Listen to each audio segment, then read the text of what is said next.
বন্ধুরা সবাইকে আসসালামু আলাইকুম। আরো একটি নতুন ভিডিওতে আপনাদেরকে স্বাগতম। তো আমাদের ৮ নম্বর গাভী বাছুর ডেলিভারি করতেছিলাম আরকি। তো মূলত হচ্ছে যে ইফতারের সময় আর বাকি ছিল মোটামুটি হচ্ছে যে আপনার ৪০ মিনিটের মতো। এই অবস্থায় আমাদের এই গাভীটির মানে ধরেন আপনার ব্যথা শুরু হয় আরকি। তো এরপরে হচ্ছে যে আমরা মোটামুটি চিন্তা করলাম যে এই যদি ইফতারের আগে শেষ করে ফেলতে পারি সেক্ষেত্রে সর্বদিকে মানে ঠিক থাকবে। তো আমরা চেষ্টা করতেছিলাম দ্রুত ওকে ডেলিভারি করার জন্য। তো যাই হোক যেহেতু বাছুরটা একটু মানে মাথাটা আটকে গেছিল আরকি। তো এই কারণে হচ্ছে যে আপনার একটু লেট হচ্ছিল। মানে চেষ্টা করতেছিলাম আমরা ২ জনেই। যেহেতু আমরা খামারে অলরেডি মাত্র ২ জন আছি আরকি। এর আগে আরো একজন ছিল উনি চলে গেছে, উনি আর আসবে না। তো সেই কারণে হচ্ছে যে আমরা ২ জনই গত আ ১ মাস ধরে আমরা এই ৪০ টা গরু লালন-পালন করতেছি, দুধ দহন করতেছি, বিক্রি করতেছি, যাই হোক।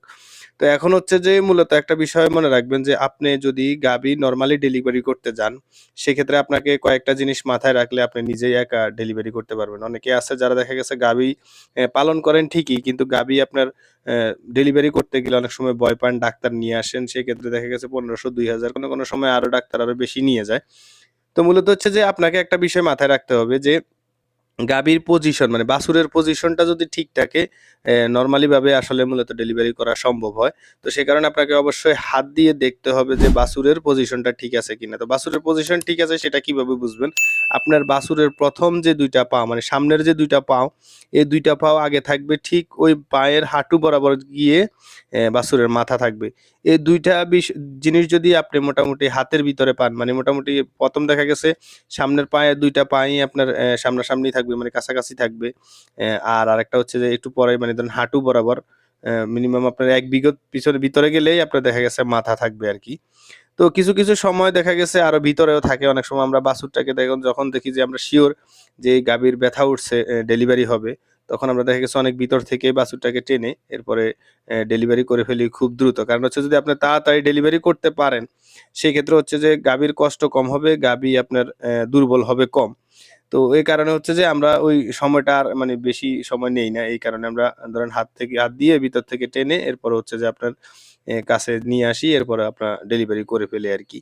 আর যদি ওই ধরনের কোনো পজিশন আপনি না দেখেন, দেখা গেছে মাথা খুঁজে পাচ্ছেন না বা দেখা গেছে আপনি বাছুর দেখা গেছে আপনার মানে নিচে ঢুকে গেছে, কডির নিচে ঢুকে গেছে। ওই সময়গুলাতে হয়তো দেখা গেছে যদি আপনি একেবারে অভিজ্ঞ না হন, সেক্ষেত্রে অভিজ্ঞ একজন আপনার দেখা গেছে যারা ডেলিভারি করে তাদেরকে আনতে পারেন বা ডাক্তার নিয়ে আসতে পারেন। এ এছাড়া আপনি যদি নরমালি ভাবে আমি যা বললাম যদি ঐরকম হয়ে থাকে, সেক্ষেত্রে আপনি নিজেই ডেলিভারি করতে পারবেন।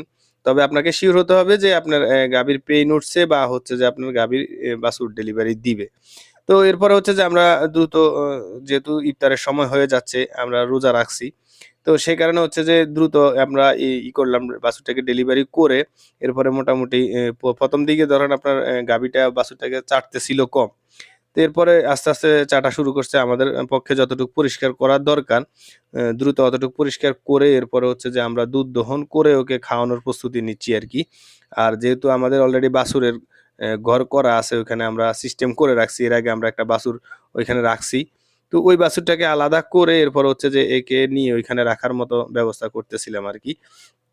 তো মূলত হচ্ছে যে একটা বিষয় মাথায় রাখবেন। আপনি যদি ৭ মাস পরবর্তী সময় দুধ বন্ধ করে দিয়ে যদি সঠিকভাবে গাভীর যত্ন নিতে পারেন, সেক্ষেত্রে আপনার নরমালি বাছুর ডেলিভারি হবে, কোনো প্রকার ঝামেলা হবে না। কারণ হচ্ছে যদি আপনি সঠিক যত্নটা না নিতে পারেন, সেক্ষেত্রে বাছুর ডেলিভারির সময় বিভিন্ন ঝামেলায় পড়তে হয়। এরপর হচ্ছে যে গাভী দেখা গেছে সময়মতো জ্বলন পড়ে না। তারপর হচ্ছে যে বাছুর মানে পরিমাণ মতো দুধ পায় না।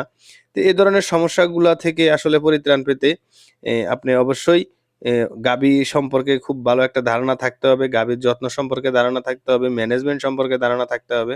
এই সম্পর্কে ধারণাগুলা যদি আপনার থেকে থাকে মোটামুটি একটা, সেক্ষেত্রে আপনি গাভীর খামার শুরু করলে আশা করি যে আপনি অল্প দিনে লাভের আশা করতে পারেন আরকি। তো আমাদের এই বাছুরটার ওজনটা অনেকটা কম হইছে। অনেকে হয়তো ভাবতে পারেন বা জিজ্ঞেস করতে পারেন যে কত নাম্বার বুলের বাচ্চা? তো এটা হচ্ছে যে ৩২৫ নম্বর বুলের বাচ্চা। আমরা ব্রাকের বীজ দিছি আরকি এটা। তো ও একেবারে দেখতে সেম টু সেম ওর মায়ের মতো হইছে। কিন্তু এমনি হাইটটা আর হচ্ছে যে চেহারাটা অনেকটাই লম্বা হইছে আরকি। তো মূলত হচ্ছে যে আমরা ১ম অবস্থায় দুধ কম নামতেছিল। যাই হোক তারপরেও আপনার ১০০ লিটারের মতো আমরা দুধ পাইছি। আর ওর বডি ওয়েট হয়েছিল টোটাল ২৬ কেজি আরকি। তো ২৬ কেজি বডি ওয়েটে আসলে মূলত ও দুধ যেটা পায় সেটা হচ্ছে যে আপনার ২ কেজি ৬০০ মানে ২ লিটার ৬০০ গ্রাম। কিন্তু তারপরেও আমরা ওই ১ লিটার দুধ ১ম এ তাকে খাওয়াইছি। পরবর্তীতে আবার ধরেন রাতে দুধ দহন করে আবার খাওয়াইছি। তো আমরা সাধারণত একটা বাছুর যখন ডেলিভারি হয় তাকে আমরা চেষ্টা করি যে আপনার যে দুধটা সে পাবে তার বডি ওয়েট অনুযায়ী সেই দুধটা আমরা মিনিমাম ৪ থেকে ৫ বারে খাওয়াতে। যাতে ওর পেটে কোনো রকম সমস্যা না হয়, কোনো রকম পাতলা পায়খানা বা দেখা গেছে ডায়রিয়া না হয় এই কারণে। আস্তে, আস্তে যখন দুধ সয়ে যায় তখন আমরা আস্তে, আস্তে ওর সময়টা কমাইয়ে দেই আরকি।